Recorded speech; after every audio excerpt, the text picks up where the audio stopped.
Body नहीं आएगी, आपको जो करना करेंगे। आपको धरना देना है, आग लगाना है यहाँ पे जिले में। एक बार सुनिए, ये जो आप लोग जितने लोग गलत सलाह दे रहे हैं ना, इनको आप लोग दे लीजिए। मैं आपको ये बात कह रहा हूँ, आपको 40 दिन बैठना, आप 40 दिन यहाँ बैठिए। मैं सही बात बोल रहा हूँ, नेतागिरी कर रहे हैं यहाँ पे। कौन है? जिम्मेदारी आपकी होगी, आप ग्राम प्रधान हो। कौन है? मतलब सबके सामने खुलेआम बोल रहा हूँ, मैं नेतागिरी कर रहा हूँ। ये सुना आपने, ये लखीमपुर का एसपी है। लखीमपुर में 2 बहनों को मारकर टांग दिया जाता है क्योंकि वो शेड्यूल कास्ट की थी, और एसपी पीड़ित परिवार को समझा रहा है कि क्या करना है, नहीं करना है। आरोपियों को पकड़ने के बदले पुलिस पीड़ित परिवार को धमका रही है। यही है राम राज्य। नमस्कार, मैं शंभू कुमार सिंह और आप देख रहे हैं नेशनल दस्तक। एक बार फिर से हाथरस जैसी घटना सामने आई है। लखीमपुर खीरी में पीड़ित परिवार का कहना है कि उनकी 2 बेटियों का अपहरण हुआ था और दोनों को मार के टांग दिया गया। आप कल्पना कीजिए कि ये घटना किसी गैर बीजेपी शासित राज्य में होता तो तमाम हिंदू संगठन सड़कों पर होते, तब जब आरोपी कोई मुसलमान होता। अभी तक ये पता नहीं चल पाया कि कौन लोग आरोपी हैं, लेकिन सोचिए पुलिस का रवैया, पीड़ित परिवार को कैसे धमकाया जा रहा है। पहले ये वीडियो देखिए जिसमें लोगों का हुजूम उमड़ा है, जनसैलाब उमड़ा है, लेकिन मीडिया इसको जंगल राज नहीं कहेगा क्योंकि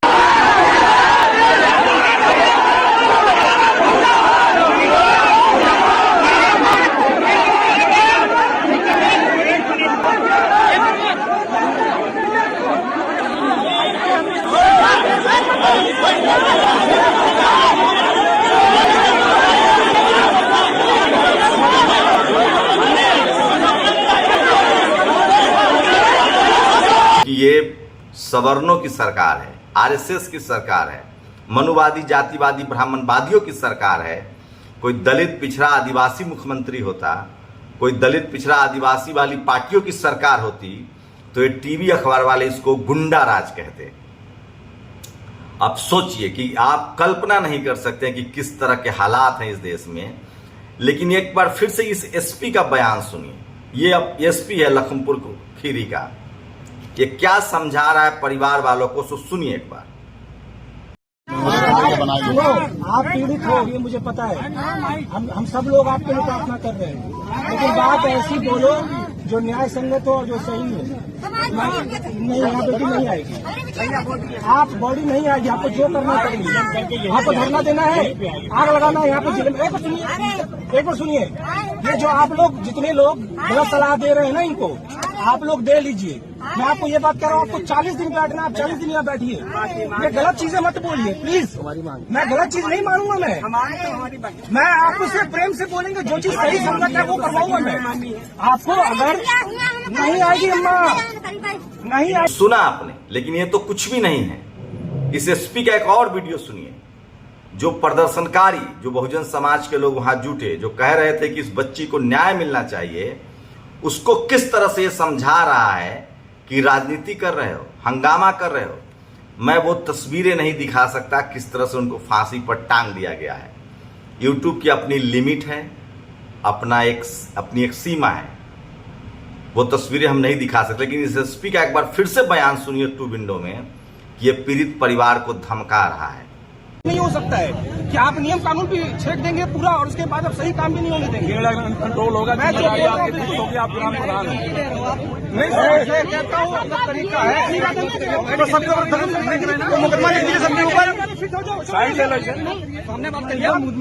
मैं सही बात बोल रहा हूँ, नेतागिरी कर रहे हैं यहाँ पे। कौन है? जिम्मेदारी आपकी होगी, आप ग्राम प्रधान हो। मतलब सबके सामने खुलेआम बोल रहा हूँ, मैं नेतागिरी कर रहा हूँ। मैं धमकी दे रहा हूँ। आपका बाइक किनारे ले चलो, आपका बाइक किनारे ले चलो। किसी को कोई धमकी नहीं है। देखिए, एक सेकंड रुकिए। पूरा समाज यहाँ पे, हम लोग बात सही है। 2 घंटा 4 घंटा पूरा समाज के साथ हम लोग हैं। आप पूरा समाज अगर चाहेंगे उठ के चलना, हम लोग लेके जाएंगे, मेरी जिम्मेदारी है। जिस गाड़ी में जाएंगे मेरी जिम्मेदारी है। जब तक नहीं कहेंगे हम लोग हाथ नहीं लगाएंगे। लेकिन व्यवस्था, नियम कानून को मत छेड़िए। रोड जाम करना गलत है। आप भी जानते हैं, मैं भी जानता हूँ, आप भी पब्लिक है मेरे लिए। जितने लोग चल रही है रोड पे वो भी पब्लिक है मेरे लिए। मैं इसके लिए पूरी व्यवस्था नहीं खराब कर दूंगा। आपका जो भी चलिए नंद किशोर है, नंद किशोर पागल हो क्या? उतना ही नहीं, ये एसपी सरेआम लोगों को धमका रहा है। ये तो कल्पना कीजिए कि अब सोशल मीडिया पर लोग लिख रहे हैं, बात कर रहे हैं, नहीं तो जेल में बंद कर देता। हाथरस में क्या हुआ था, पीड़ित परिवार को ही कटघरे में खड़ा कर दिया था। राजस्थान में क्या हुआ, इंदर के परिवार वालों को ही मारा गया। ये तो सोशल मीडिया का दबाव है, ये तो फेसबुक है, ये तो मोबाइल वाला कैमरा है सबके हाथ में कि ऐसे अधिकारी थोड़ी सी नरमी बरतते हैं, थोड़ी सी अपनी लिमिट में रहते हैं, थोड़ा सा कॉन्स्टिट्यूशनल रहते हैं। नहीं तो क्या बताऊं, अगर पीड़ित परिवार SC ST OBC माइनॉरिटी का हो तो ये लोग कोई सीमा पार कर सकते हैं। ये सब कुछ सरकार के इशारे पर होता है। सरकार को कहा क्या आदेश होता है कि छवि बचानी है। सोचिए, निघासन पुलिस थाना क्षेत्र में 2 शेड्यूल कास्ट बहनों के अगवा करने के बाद उनकी हत्या, और उसके बाद पुलिस पर पिता का यह आरोप बेहद खतरनाक है। अखिलेश यादव ने ट्वीट किया है, एक बार फिर से परिवार वालों ने आरोप बेहद गंभीर है कि बिना पंचनामा और सहमति के उनका पोस्टमार्टम किया गया। लखीमपुर में किसानों के बाद अब दलितों की हत्या, हाथरस की बेटी हत्याकांड की जघन्य पुनरावृत्ति है। अखिलेश यादव ने ट्वीट किया है।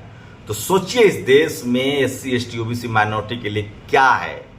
NCRB के आंकड़े आते हैं, सबसे ज्यादा जाति के नाम पर हत्याएं हो रही है। मैं फिर कह रहा हूं, आपको ही आवाज उठानी पड़ेगी, आपको ही बोलना पड़ेगा, आपको ही लड़ना पड़ेगा, नहीं तो कुछ नहीं हो सकता। आप सोचिए कि सरेआम एक SP किस तरह से धमकियां दे रहा है। लेकिन एक और खबर खतरनाक आई है यूपी से। ये देखिए, विश्व गुरु बनने की राह पर बढ़ते कदम। प्रिंट मीडिया अमर उजाला को पीड़ित परिवार की जाति का फौरन पता चल गया। आरोपी दूसरे समुदाय के हैं, उनकी जाति का पता खबर लिखने तक नहीं चला है। आरोपियों की जाति पहले ये इनको बताना चाहिए था। और एक और खतरनाक खबर आई है। सोचिए, मैंने ये 2 वीडियो दिखाया SP का, किस तरह से ये ट्रोल कर रहा है। ये देखिए, द्रोणाचार्य अभी जिंदा है। उत्तर प्रदेश में फीस नहीं जमा करने पर छात्र की पिटाई और फिर उनकी मौत हो गई है। ये इस देश की हालत है और आप कल्पना नहीं कर सकते। और ये है वो तस्वीर CCTV की जारी हुई है। ये है बेगूसराय शूटआउट के संदिग्ध अपराधी। पुलिस ने इन पर 50,000 रुपए का इनाम रखा है। बिहार के बेगूसराय में सरेआम कई राउंड फायरिंग की गई। जब से नीतीश तेजस्वी की सरकार आई है, वहां जंगल राज व्याप्त है, वहां कार्रवाई भी हो रही है। जो डंडा चलाने वाला ADM था उसको सस्पेंड कर दिया गया है। लेकिन सोचिए, लखीमपुर खीरी में जातिवाद किस तरह की हैवानियत का रूप ले चुका है। आखिर सारे अपराध दलितों के साथ क्यों होते हैं, शेड्यूल कास्ट के साथ ही क्यों होते हैं? कभी सुना है आपने किसी सवर्ण समाज के साथ इस तरह का अपराध हो जाए? मुसलमान, पिछड़े, आदिवासी, दलितों के साथ क्यों होता है? आप कल्पना कर सकते हैं। ये अपराध नहीं है, ये जघन्य अपराध है, ये किया गया अपराध है, ये जानबूझकर किया गया अपराध है। इस देश में जाति सच्चाई है। इस देश में मैं लगातार सवर्ण समाज के लिबरल लोगों से मिलता रहता हूं, उनसे बात करता हूं। उनको आपके दुख तकलीफ से कोई मतलब नहीं। जो सो कॉल लिबरल सवर्ण है उनसे भी। जयपाल मुंडा ने इसलिए कहा था कि कोई आदिवासी की बात आदिवासी ही समझ सकता है और खड़ा हो सकता है। कोई शेड्यूल कास्ट की बात शेड्यूल कास्ट ही समझ सकता है, पिछड़ा समझ सकता है, बहुजन समझ सकता है, माइनॉरिटी समझ सकता है। तो सोचिए किस तरह से लखीमपुर में 2 बहनों को अपहरण किया जाता है, उनको मार दिया जाता है। और पुलिस का रवैया एक बार फिर से देख लीजिए। इस देश में SC ST OBC माइनॉरिटी के लिए न्याय पाना इतना आसान नहीं है। आपको जान गंवाने के बाद, सम्मान गंवाने के बाद, डिग्निटी गंवाने के बाद, अपने बच्चे गंवाने के बाद भी सड़कों पर गिड़गिड़ाना पड़ेगा। उसके बाद भी आपको न्याय नहीं मिलेगा, क्योंकि चपरासी से लेकर चीफ जस्टिस तक एक जाति है। चपरासी से लेकर चीफ जस्टिस तक की एक जाति है, और जो नहीं चाहता है कि आपको न्याय मिले। इस देश में हर चीज को जाति के नजरिए से देखिएगा तो सब कुछ साफ दिखेगा। चाहे वो राजनीति हो, चाहे वो क्राइम हो, चाहे वो बिजनेस हो, चाहे किसी का भाषण हो। मैं खुद SC ST OBC माइनॉरिटी के समाज से हूँ, बहुजन हूँ, इसलिए बहुजन समाज के दर्द को समझता हूँ। लेकिन बहुजनों में और मनुवादी में एक फर्क है। मनुवादी की लड़ाई अन्याय के लिए है और बहुजन की लड़ाई अन्याय के खिलाफ है। ये फर्क है दोनों के आइडियोलॉजी में। एक जाति और धर्म के नाम पर अपने आप को ऊपर समझता है और बहुजन आइडियोलॉजी जाति और धर्म के नाम पर नहीं, वो संविधान के हिसाब से, मानवता के हिसाब से, इक्वालिटी के लिए संघर्ष कर रहा है। तो अत्याचार करना और अत्याचार का विरोध करना दोनों अलग अलग चीजें हैं। लेकिन हम ही के लोगों को जातिवादी कहा जाता है। इस देश में NCRB का आंकड़ा देखिए, सबसे ज्यादा जो रेप और मर्डर होता है वो जाति के नाम पर होता है। लेकिन इसको लोग जातिवादी, आतंकवादी नहीं कहेंगे। आतंकवादी सिर्फ इस देश में मुसलमान हो सकता है अगर वो किसी धर्म के हिसाब से हिंदू या SC ST OBC की हत्या कर दे। लेकिन SC ST OBC माइनॉरिटी के लोगों की हत्याएं कोई हिंदू करता रहे तो कोई अपराध नहीं है, तब वो सिर्फ क्राइम है। और कौन लोग ये सब कहानी बनाते हैं? जो टीवी में बैठे हैं, अखबार में बैठे हैं, मीडिया में बैठे हैं, जुडिशियरी में बैठे हैं, कॉलेज यूनिवर्सिटी में बैठे हैं, बिजनेस के मालिक हैं, जो शहरों पर जिनका कब्जा है, जिनका इस देश में संसाधनों पर कब्जा है। और किनका कब्जा है? इस देश में बहुजनों को तब तक न्याय नहीं मिलेगा जब तक बहुजनों की सरकार नहीं होगी और बहुजन आइडियोलॉजी मजबूत नहीं होगी। मैं बहुजन नेताओं से मिलकर इतना दुखी होता हूं कि उनकी अपनी महत्वाकांक्षा, अपना स्वार्थ, आगे बढ़ने की चाहत इस कदर होती है कि वो कदम कदम पर समाज का समझौता करते हैं। चाहे वो पुलिस में हो, चाहे वो मीडिया में हो, चाहे वो जुडिशियरी में हो, चाहे वो कॉलेज यूनिवर्सिटी में हो। क्या है ये मजबूरी? क्यों है इतना दिमागी डर? निकलिए इस मजबूरी से, निकलिए इस दिमागी डर से। पूरा संसार आपका है, पूरी दुनिया आपकी है। आप एक सम्मान की जिंदगी जी सकते हैं। ये पूरी लड़ाई इज्जत से जीने की है। जलालत की जिंदगी नहीं चाहिए। जलालत की जिंदगी से सम्मान का मौत कहीं शानदार होता है। बहुजनों को खड़ा होना चाहिए। इस तरह के अपराध के खिलाफ अब अंत हो गया है। और मैं तमाम SC ST OBC माइनॉरिटी के लोगों से कहता हूं कि जातिवाद के खिलाफ खड़ा होइए। अभी महाराष्ट्र में एक अशराफ मुसलमान ने ट्राइबल युवक की हत्या कर दी क्योंकि वो प्रेम में था। तो ये चाहे मुसलमान हो, चाहे पिछड़ा हो, चाहे दलित हो, चाहे आदिवासी हो, इनको अपने अंदर की जातिवाद खत्म करना होगा। नहीं तो आप सब खुद जातिवाद के शिकार है और इतने महीन जातिवाद के शिकार हैं कि आपकी गरीबी, लाचारी, बेबसी कभी जाने वाली नहीं है। इस देश में शेड्यूल कास्ट के लोग चारों तरफ से पीड़ित हैं।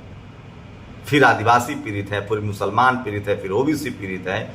और जिन लोगों ने इस जाति का मकरजाल बनाया है वो मजे ले रहे हैं। खड़ा हुई अपनी नस्लों के लिए, अपने बच्चों के लिए। अपनी प्रतिक्रिया जरूर दीजिए कि इस तरह के जातिवादी अपराध को जातीय आतंकवाद कहा जाए या नहीं। शुक्रिया। नेशनल दस्तक की आपसे गुजारिश है कि अगर इसको बचाना चाहते हैं तो नेशनल दस्तक को सब्सक्राइब करने के लिए रेड कलर के सब्सक्राइब बटन को दबाएं, फिर बेल आइकन की घंटी दबाएं। नेशनल दस्तक को बचाने के लिए बहुत जरूरी है कि हर खबर को शेयर करें, लाइक करें, कमेंट जरूर करें।